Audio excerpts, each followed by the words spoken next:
I've been thinking about your poem, Woman Dancing on Her Son's Coffin, the way it begins. She is not in black, not weeping, not leaning against someone as she staggers, drunk with grief. No, she dances on top of her son's coffin outside the Lafitte projects where he was gunned down. And the poem epitomizes for me a lot of what I think of the combination of both lyricism and political consciousness I see in a lot of your work. And I was wondering, did you start that way, or did you come to have a political consciousness through a lyrical poetry? I didn't start that way. I think I started very much as a lyric poet. I've always had kind of an ear for the music of words, and I think Why?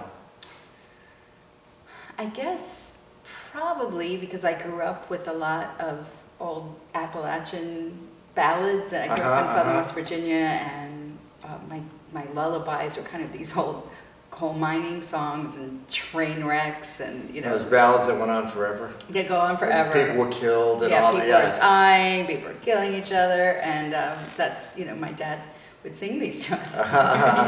And he was a coal miner, his father was a coal miner. And so there's this kind of, I guess, mythology and the music making from the mythology that I think my ear probably was tuned to. If I had to guess, that's why. I have this affliction of poetry. But the political consciousness, I think, just has come over time as I've become more and more aware of the world. As I grew more and more aware of the world, and maybe a lot of the world we weren't hearing about as Americans, as North Americans. Although a lot of the ballads are like that too, though, right? They're personal stories, but they're very much infused with the politics of the time. And there's stories, especially Appalachia, right? Enough. That people you don't hear about. True enough, though I don't think I was aware of that. So maybe starting to understand that too was politics. That when we're talking about coal mines and we're talking about, strikes, or we're talking about the railroad industry. I mean, that too is politics, which I think it took me a while to kind of get that big picture. And then maybe that extrapolates into the rest of the world, trying to sort of filter the stories and the reality of people in the rest of the world through music in some sense. Why for you poetry and not clogging in the fiddles, for example? Well, I tried to be a fiddle player and I was terrible. I tried to teach myself, and it was really hard. So I think it'd be great if I could be a musician, but I'm stuck with these words. So. Was there a point in your life where it clicked and you said, I want to do this, I want to try this? I took a class as an undergrad, and it wasn't a decision. It was just kind of an elective, Right. You got to fill out something, to fill something out. And then I found I think I want to keep doing this. And almost without realizing it, I just was kind of deep into it. And it's just been a way for me to actually relate to the world and understand the world. And I think it's kind of, poetry becomes this kind of, when the cup of whatever I'm feeling kind of spills over, that stuff that spills over, I'm trying to catch it in another vessel, and that's poetry. So it's helped me really stay, I don't know if I'm sane, but it's helped me kind of, any sanity I have, I think it helps me get there and process what's So going on. is it about personal sanity, or is it about something purposeful for the community too? I mean, does poetry matter? And if it does, why? Yeah, of course I think it matters, and I don't think I have the hubris to think I can change much, but I would like to think that by making sense or making music of what I'm seeing, that maybe I can help to make other people more human to other people. I mean, I think that poetry really brings out our humanity, and I think humanity sense of humanity is really lacking. So it could be a healing salve? I think it can be, even in the darkest poems, I find help me. I mean, that we can articulate these things, that we can articulate the things that make us mute, is somehow allows me to keep going. Maybe that can Right. help others. I guess that's the point. I mean, you've been through Katrina, right? You're married to a man from Egypt, and familiar with all of the mess, that's chaos that's going on in the Middle East, you know. I guess the question might be, but why keep going? Why not just put it on the TV and paint yourself Carolina blue or, well, New Orleans gold, I guess it would be, you know, and just I like do that sometimes too. just sort of bliss out, you know. Why write poetry? Maybe if I could, I would, but I don't think you can unsee what, Mm-hmm. you know, what I see in poetry. I mean, I don't think I don't know how I would keep going without being able to see the depth and the complexity of what's in the world, because otherwise the tragedies become cartoonish. They become I can't process them, so I need to kind of look at some of, I don't know, I'm sort of thinking about this Right, really out that's loud, but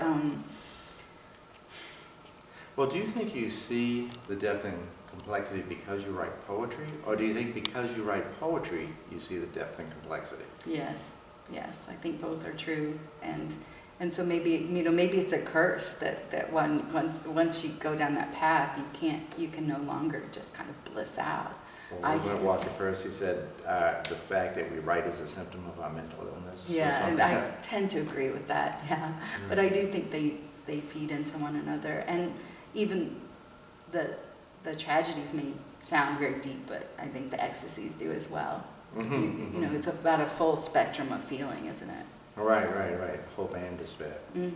Now, everyone always wants to know, who are your influences? Who did you first fall in love with as a poet?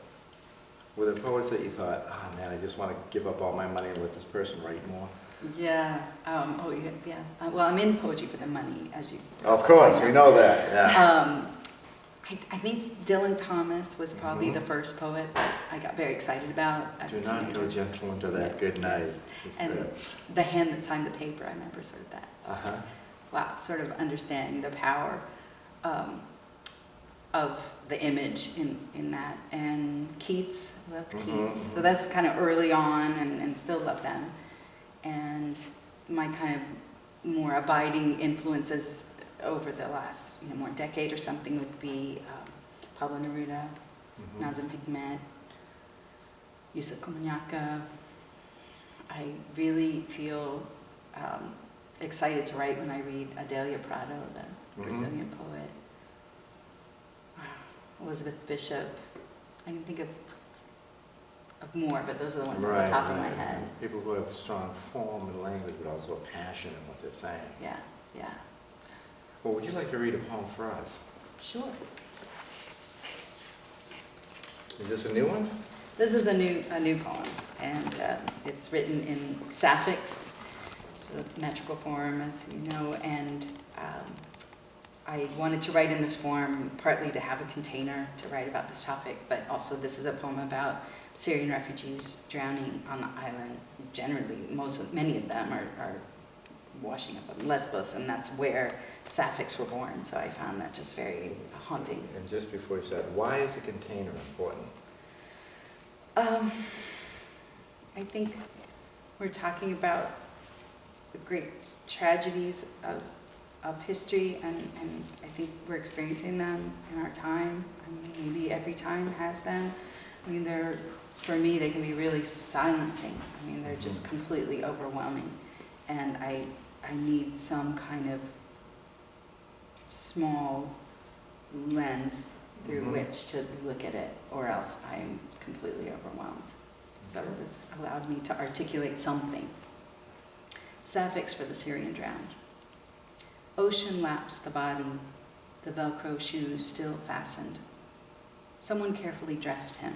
Journey planned not long, not terribly long. The smugglers promised a yacht, but brought a raft which capsized. The photo shows a sleeping child, a touristic beach. We know now, Island Kurdi drowned like his mother, brother. Only the father lived. If I could transfer my breath to them, they told him drowning's peaceful. He'll cling to that. So many worse ways, God knows, He knows Kobani's jail where his teeth were plucked by Assad's torture machines. Then ISIS came and torched what ruins remained. A neighbor's brother's head arrived on the stoop one morning, so many worse ways. There are tens of thousands of them that force the fleeing masses, Lesbos and Kos exploding, razor wire at borders as news feeds name these refugees migrants.